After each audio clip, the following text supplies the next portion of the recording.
Blog Talk Radio.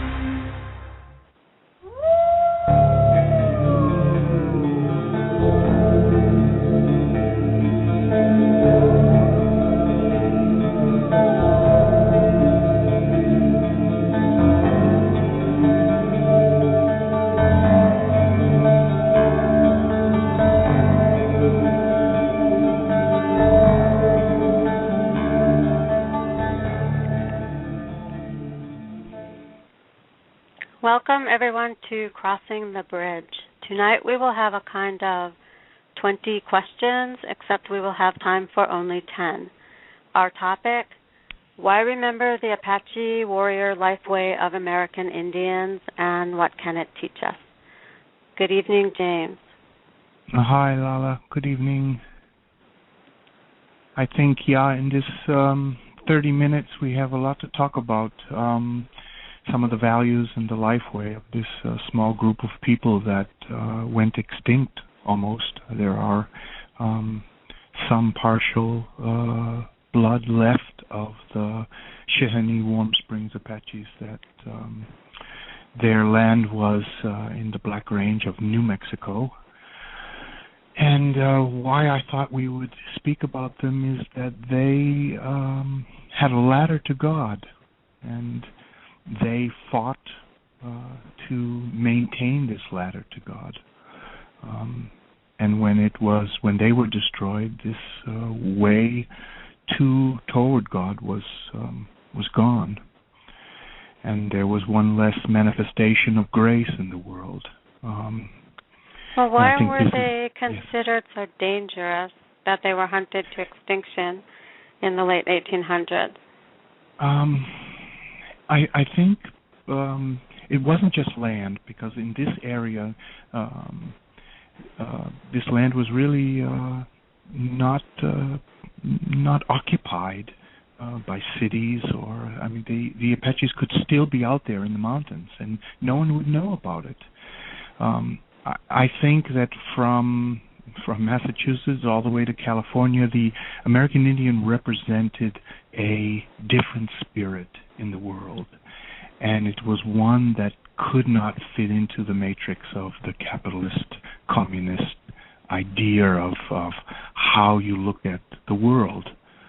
It wasn't a material viewpoint, and I think this was really an instinctual reaction that that the forces working towards a complete materialization of the world, these people had to be moved, and it wasn't just for the land. And also we can talk about tonight how the American Indian symbol has been used to make the European spark and spirit, the European ladder to God, weakened, and the guilt over what happened to the Native Americans. Well, you said that the American Indian was used to divide and split the European mind. Yes. Where there should have been a unity, this has been used for generations since the 1960s to make Europeans feel that they are an abhorrent race of people, that they have nothing of redeeming value, that they were all murderers. And if you look at history from a realistic standpoint, you realize that very few of the European immigrants that really came over from the 1880s on had nothing to do with the Indian Wars and this, the extermination of these people. That it was a small group of those in power who wanted to expand the materialistic doctrine, and they used the military to do this. It would be the same today as to blame Europeans or Americans for the wars that are being fought in Iraq and Afghanistan and Syria, where most of us have absolutely no control over those. And we were not benefiting for that, and we have nothing against these groups of people. And so it was the same symbol. But so the point was, what was about the Chihinne warrior lifeway? They defended this ladder to God, and I think that is the missing point of the American Indian story, and what I think should be beyond the dates and beyond the wars and beyond the names: Geronimo, Victorio, Crazy Horse, Cochise, Sitting Bull. Beyond the names is the meaning that they had a ladder to God. They believed that in this sacred trinity, that there was God, that there was the farmer warrior, and there was soil. And that within this sacred trinity, there was a language of God that lived within the world. And when this was cut, the language was gone. And then we had a new language. And we see that today. The new language began with slavery and indentured servitude for Europeans, and then the mass reservation system of the American Indian. So this kind of contact between these three sacred ideas, connection, was torn away. And I think this was a purposeful moment. I think it was done in Europe in the beginning, because I know there was many agrarian movements that took place in Europe when they understood that we were going away from the soil, and that the soil had a life spirit of its own, and that when children were taken away from the soil, they became sick. And I think the American Indians knew this too, and thus you had these almost spiritual wars, and maybe that's what I'm trying to say, that these were spiritual wars for the soul of the future human, or the anti-soul of the future human. Well, the name of this, excuse me, sorry. The name of the show is Going Native, and so that's referring to a type of movement by some European colonists that spurred a whole backlash. Yes, I think what we were just talking about in the last 5 minutes, I think when the Europeans first came here in Philadelphia, Boston, Virginia, they started to realize that they were being absorbed into a system of clock, of a work period, of a control matrix that they did not want to be a part of. And they saw the forest so close and so filled with a kind of freedom that they went native. And they started to become white Indians. And I know in Philadelphia there are many documents I've seen where Benjamin Franklin had said this is the greatest threat to America's future, is that these white Europeans are going native, and they're leaving, and we have to do something about it. And so this is where the demonization of the American Indian came about. And Franklin began in his newspapers, in his pamphlets, to say that if you go into the forest, you are going with the devil. And this God-fearing people, I mean very superstitious people also believed this. And they began to see the American Indian as something as part of the devil, and that the forest was part of the devil. So then again you have this cut, between soil and human and God. And then replacing with this kind of material Protestantism that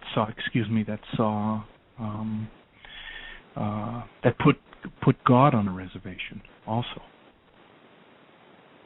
And until today we have basically God, not a mysterious power, but you have God as in a box, and if you don't believe in this God, well, we will make sure that you do. And the mystery is gone of God, and this is another thing that was destroyed. I have been out to the White Sands area and Salinas Peak, which was the sacred area of the Apache warrior people.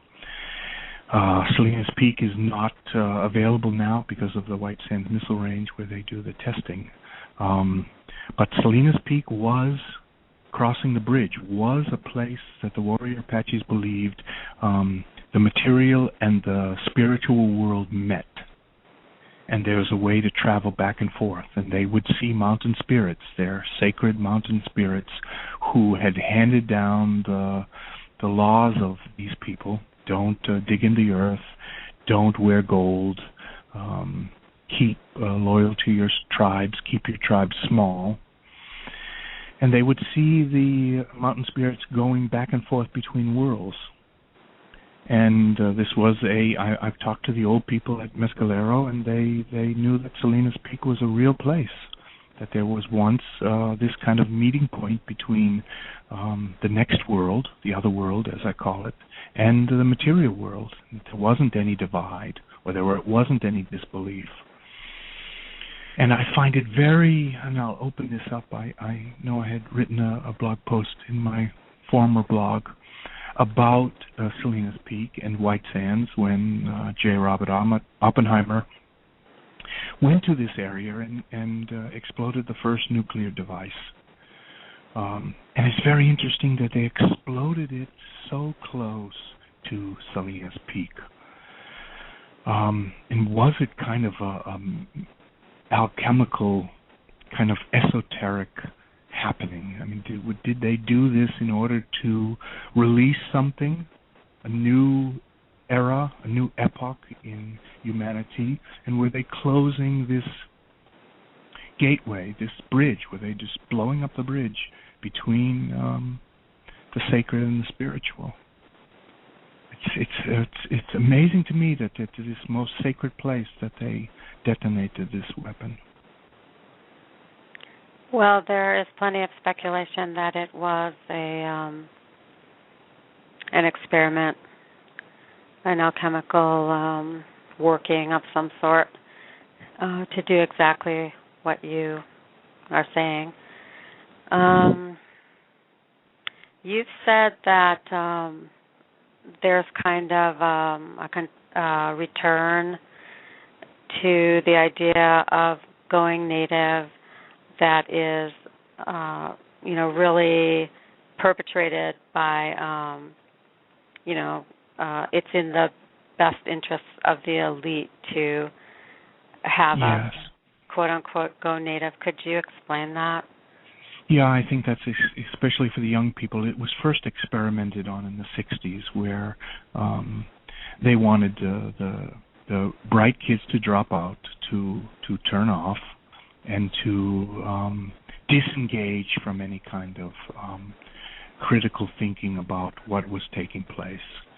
And so the control matrix, which is your military industrial, your really material, without using code words, but really the material way of looking at the world was unopposed.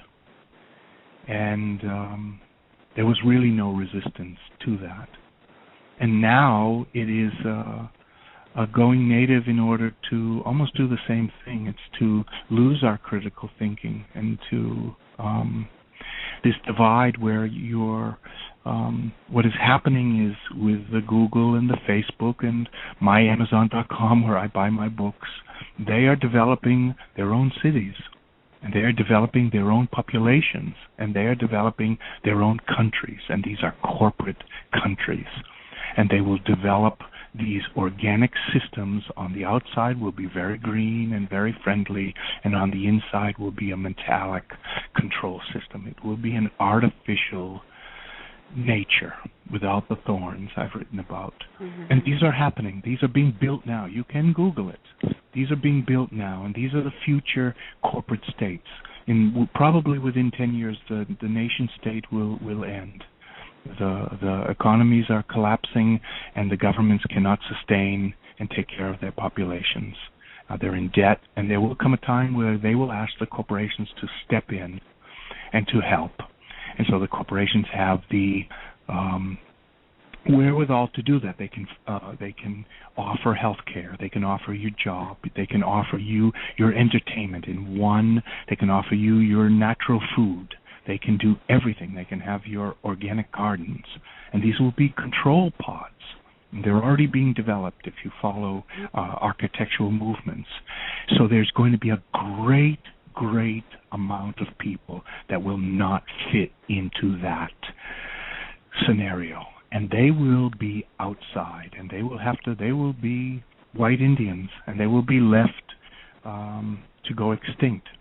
So we are at the crossroads right now of an incredible jump in humanity, whereas a small group of people will survive with a transhumanistic concept where machine and human will mix in these small little city-states. We are returning to the idea of city-states, principalities, and a feudal system. And then there will be the Robin Hoods out in the forest, and there will be the people who are just trying to survive, and they will go extinct. This is a part of the human race who has been so, as we've talked about in these shows, that they have been so inculcated with the diet, the poor diet that they cannot get away from. They are addicted to this comfort food that is leading them to lose their critical thinking, and they will not be able to cope with the future. The future is happening so fast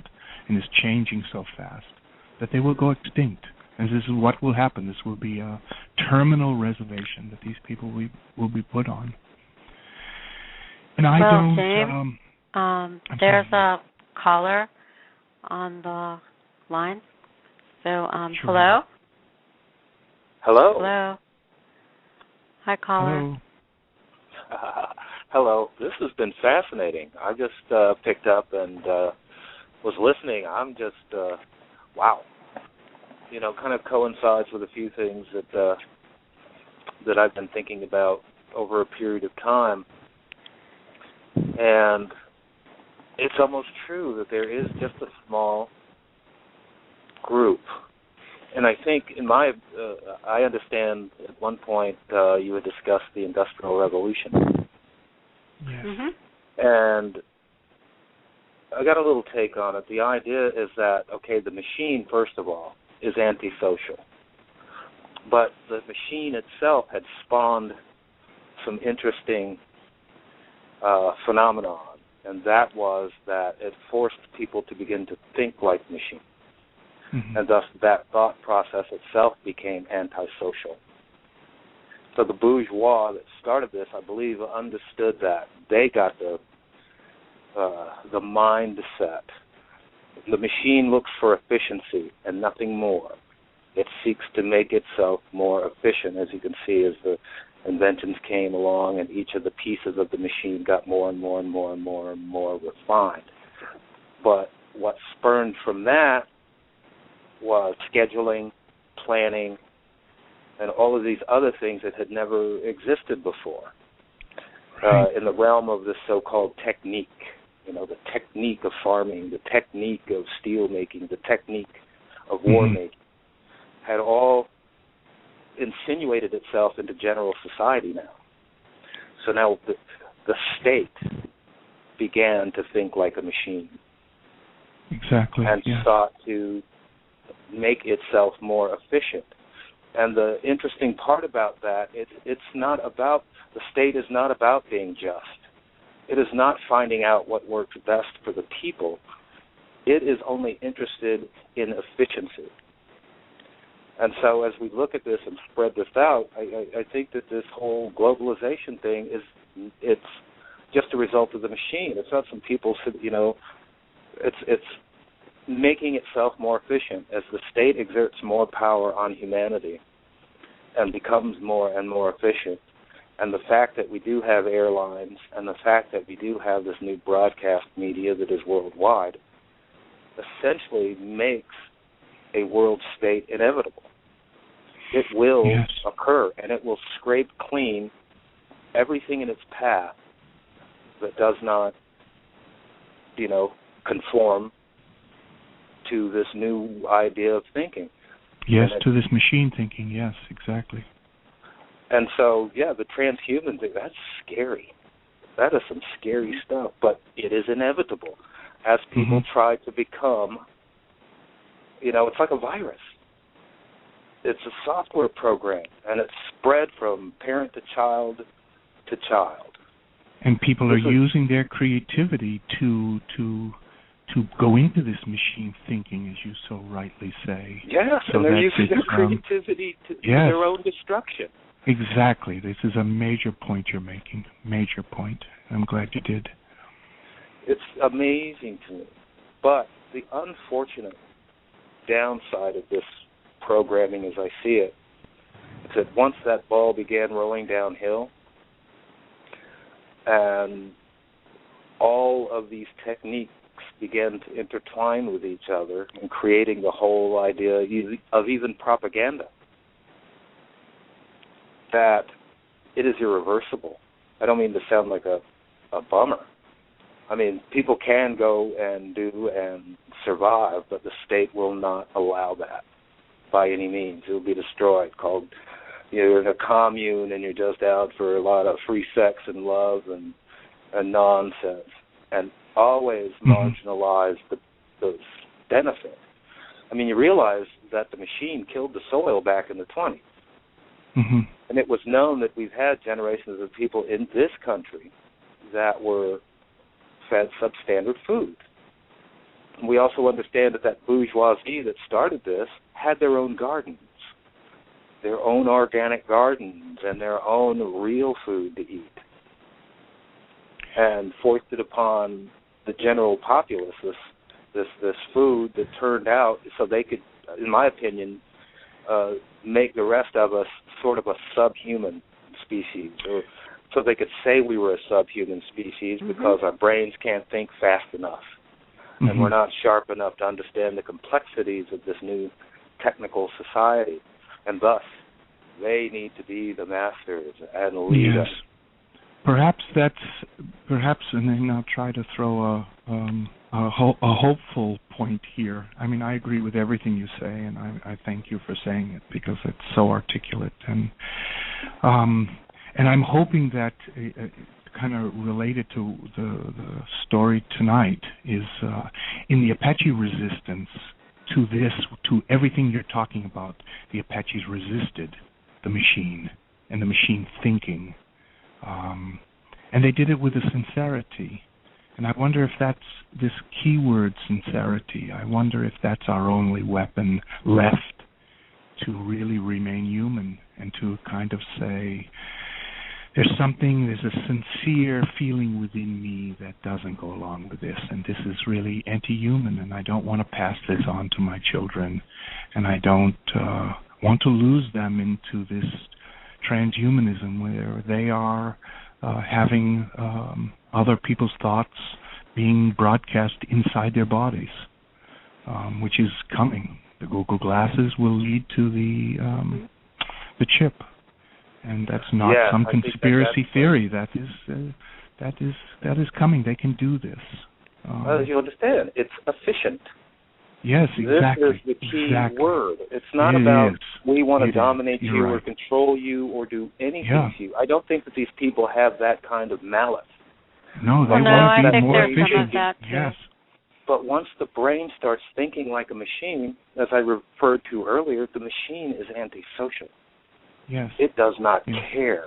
Yeah. And when you've raised your children to not care, and they've raised their children not to care, and we've had 4 generations of this, and let's go back to the beginning of it in the mid to late part of the 17th century, with the laws that came in that redefined the family structure and redefined inheritance and property rights and all of these things that essentially atomized everything that man had to stand on. The machine was always resisted in the so-called peasantry.